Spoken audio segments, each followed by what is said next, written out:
They lied about my late wife's debts to steal her money, but one mistake exposed everything. Now, they've lost it all. I, 40 male, was married to my wife, 37 female, for almost 12 years. We would have celebrated our 12th marriage anniversary in a few months, but unfortunately she passed away around 6 weeks ago. My wife was diagnosed with leukemia around 5 years ago and she fought long and hard, but I still lost her. I spent a lot of time with her in these past few years and was her primary caregiver, so I don't regret anything since I know that I tried my very best. My wife was a writer before she passed. She had written some stories, but it was known to only a very niche audience, so it didn't earn much, which is why she took to ghostwriting and made a lot of money. I have a bookstore of my own, and while I'm not as successful as my wife, I still make a comfortable living on my own and my wife's will. She left me most of her money in assets, which was quite a lot. After settling her medical bills, it came up to around $750,000. She'd left her with $75,000 as well, but nothing else. And even that seemed way too much for me. The reason was that her family wasn't really very attached to her, and even in her last days, they barely ever visited her in hospital. They would only ever call when they needed money and she would happily send them whatever amount they said. But I guess while she was in the hospital, she realized that they didn't love her as much as she thought they did, which made her change her will and leave a lot less money to them than she'd initially intended to. Her family included her parents and her 2 younger brothers, both in their late 30s. Now one of them runs their family diner and the other works at a law firm. Anyway, last week her family dropped by very unexpectedly and said that they had to discuss something urgent with me. I was a little confused since they had barely even spoken to me after the funeral, or even while my wife was sick, as a matter of fact. So them just visiting me out of the blue to talk about something important seemed kind of fishy to me. Once they were seated, they brought out a bunch of papers and told me to go through them. They were letters and notices from several people about my wife's death. And now that they've received word that she's passed away, they need me to clear those debts at the earliest, or else I'll be in trouble. I was shocked, since I didn't even know that my wife had any debts to speak of since she lived a clean life. And like I mentioned earlier, we didn't need to borrow money.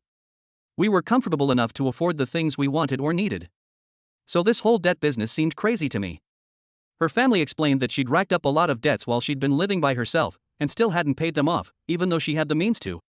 She told them to keep it a secret from me, but now the debtors were harassing them and they couldn't afford to pay it all off at once, since it was all coming up to $100,000 because of the time and interest. I was dumbstruck at that moment, since even though I definitely could pay it all off, it would create a significant debt. And I also found it very hard to believe that someone as meticulous as my wife would refuse to pay her debts. There was a short period before we met, and after she'd moved out of her family home, where she'd been living on her own and hadn't yet made it as a writer yet, that she told me about. So that part of the story definitely checked out.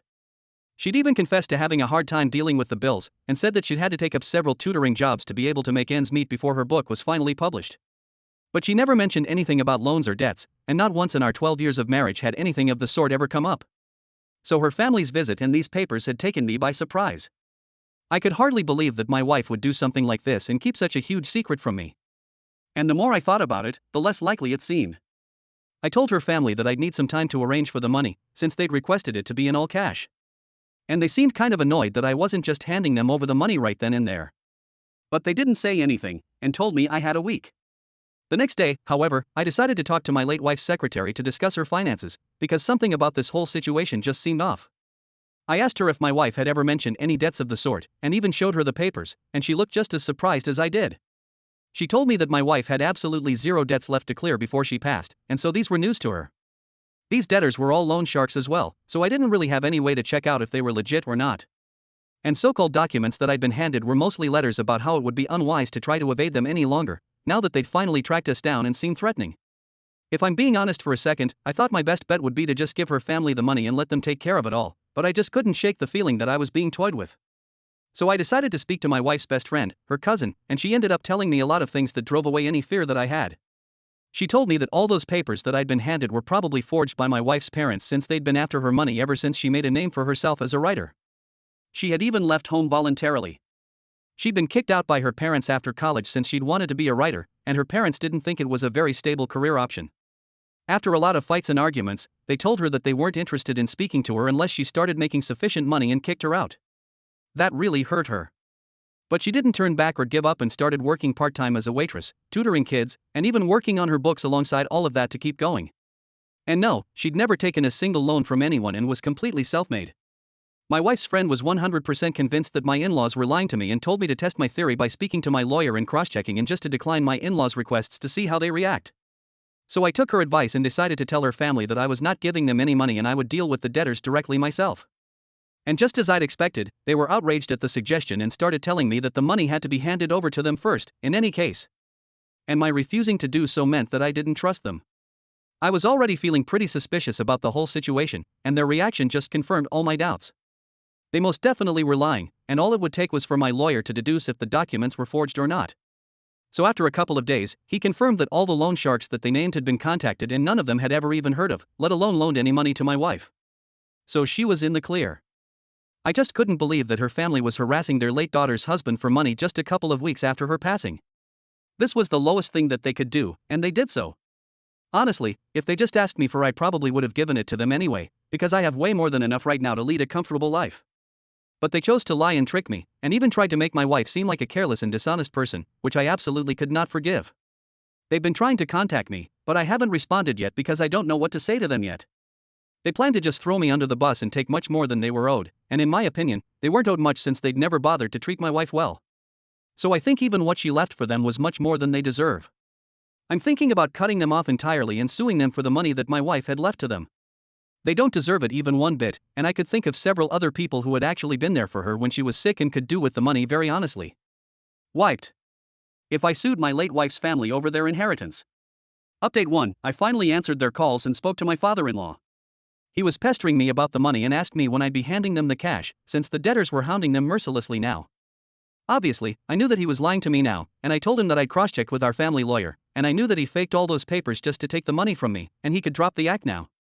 Well, the first few minutes after my accusation, he pretended not to know what I was talking about and said that I'd lost my mind, but I remained firm on my point, and eventually he was forced to admit that he'd been lying, but then he started trying to emotionally manipulate me by saying that it was totally unfair that my wife had left most of her money to me instead of them, since they're the ones who had raised her, and had made her capable of becoming such a successful writer in the first place. So they were owed a lot more than they were given. It was ironic to hear him saying that, because while they had raised her, they'd also been the ones to kick her out and refuse to help her out when she was struggling. They didn't even contact her until her first book started selling well, which was several years after she'd been kicked out, but she'd been kind enough to welcome them back into her life with open arms. Even then, they hadn't been kind to her and would only use her for her money. They didn't visit her when she was sick, and neither did they try to arrange anything for her funeral. So in my opinion, whatever they'd been given was more than enough. I told them that I wouldn't be giving them even a single dollar more than what they already had, and informed them of my decision to sue them as well. That led to some more outrage, and he tried to argue with me, but I wasn't interested in what he had to say and just hung up. I blocked them all so that they cannot contact me anymore and have told our lawyer to file a lawsuit against them at the earliest. My in-laws were served with the lawsuit today, and they were very unhappy about it, obviously, but they decided to let me know how unhappy they were by paying me a visit and trying to make me feel guilty for stealing their inheritance from them. I was shocked that they'd even had the guts to show up at my house after what they tried to do, and while I told them to leave me alone from within the house itself without even opening the door, they were very stubborn and refused to leave without having a word with me first. It was my father-in-law and his wife who'd come to visit me, and I think they thought that they could make me feel sorry for them by sobbing about how they were in mourning already and now they were about to lose so much money as well. I don't know why they believe I would buy their silly sympathy-seeking act since I, for one, knew exactly how heartlessly they treated my wife. She might have forgiven them because they were her family, but they weren't my family. And so I had no need to forgive them at all. After they were done ranting, I told them that I wasn't going to change my mind, and they needed to leave before I called the police to forcefully escort them out. That rubbed them the wrong way, and my mother-in-law started lecturing me about the importance of family values and how I should be standing by their side at a time like this when both families are grieving such a huge loss. But instead, I'm suing them over something as petty as money. I thought that was bold of her, since they'd never thought about any of this when just weeks ago they were lying to me and trying to trick me into giving up my share of the money for their own grief. And after how they treated my wife, it was funny to hear her talk about family values because their family lacked any values at all. I told them to leave once more or else I really would call the police, and that led to them finally leaving. They were very pissed off by the time they left and told me that I would definitely lose this one. But I didn't care about winning or losing. I was doing this more for my wife than for myself. She never tried to put her family in their place because she was just too kind and forgiving. But I am not that person. And moreover, after my wife's death, I don't feel like I have even to try and maintain the facade of a happy relationship with my in-laws anymore. They're nothing more than parasites who were leeching off of my wife's money, and now it's time to make sure they learn what happens to leeches once they're found.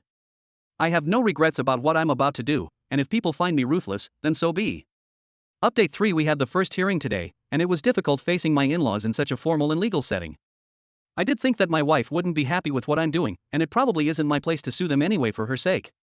But then I remembered their capacity for cruelty even after her death, and that made things a bit easier. Right off the bat, I brought up the way they tried to extort money out of me through deception and lies, and they didn't decline it. Instead, they owed up to it because then they'd be able to build up to their own emotional sob story. Their lawyer accused me of manipulating their daughter to keep most of her assets and money to myself, while they only received a very small sum. Apparently, I was a controlling husband who took advantage of my wife's illness and forced her to sign her will against her wishes and made her leave everything to me while my in-laws were cheated out of it all. I wasn't even surprised that they were coming up with this rubbish story to malign my image, since they are most certainly very capable of such things.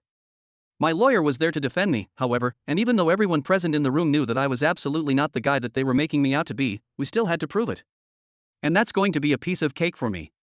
I guess they should have thought things through before lying through their teeth about my character, because whatever they said was certainly not going to be a match with what all of our friends and the rest of my wife's family had seen.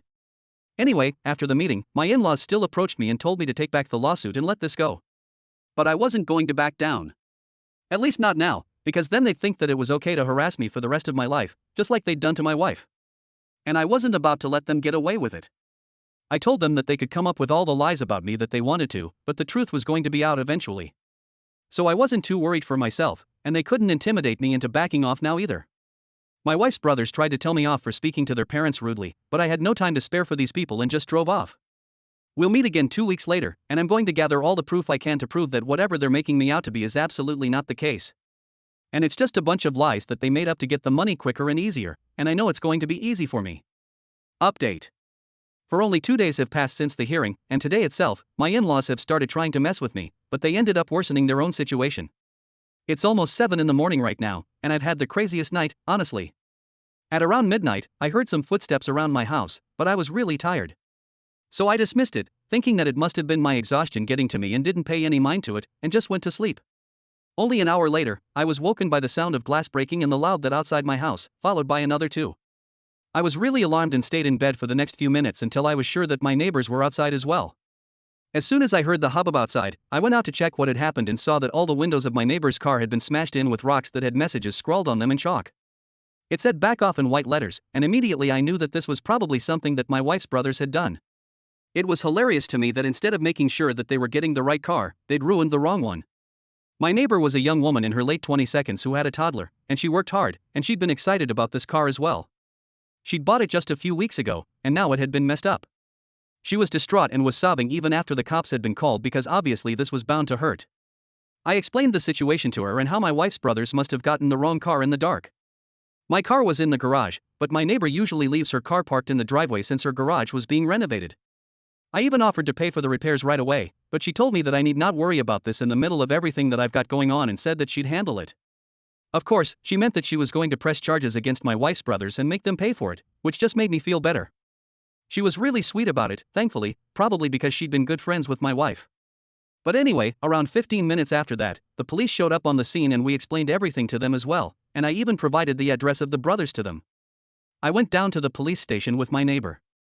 Well, another one of our neighbors offered to stay home with her kid and that we had to wait for around half an hour while they made the arrest. It didn't take too long, even though they tried to resist like fools. They'd been so sure that they had the right car and that I wouldn't dare call the cops on them, that they'd been caught completely off guard. Once the police showed up and were trying to escape through the fire escape, which obviously didn't work, and even after that, they tried to push aside the officers present and make a run for it. So things were looking pretty bad for them. Once they saw me, they started screaming at me about how all of this was my fault and I'd killed their sister, as if their dramatic outburst was going to help their situation in the slightest. After my neighbor had pressed charges and had identified them as the perpetrators, we were free to go. I got home around an hour ago and haven't been able to sleep since then, since I've been pretty stressed out all about this as well. I just want them to leave me alone at this point. 3 weeks have passed since I last updated you guys on what was happening, and I'm happy to inform everyone that my in-laws no longer have the $75,000 that they'd inherited from my wife. They had to settle and give it all to me. Plus, they had to pay my neighbor for the damage they'd caused to her car as well.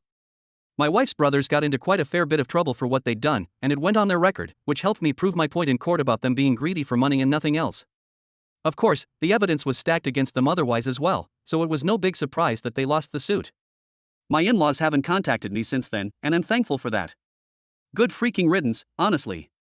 Anyway, like I said, I had no intention of keeping the money for myself since I was content with whatever I had. Instead, I split the money between all the people who had actually been there for my wife when she needed it the most. I paid off her secretary with the sum even though she said she couldn't accept it. What I know for a fact that my wife considered her practically family, and it went both ways. So after much insistence, she accepted it as a gift from me. I also sent a bit of money to her cousin, who had visited her every single weekend even though she lived 2 hours away, but she'd still driven down to the hospital to see my wife and make her feel better about everything. She's a really happy-go-lucky woman, and the only 2 times I've seen her tear up was first at my wife's funeral and second when I handed her the check and thanked her for always being there for us. This whole process was really emotional for me, but I'm glad that I went through with it and did something good for the people who'd been there for my way. I hope she's happy wherever she is.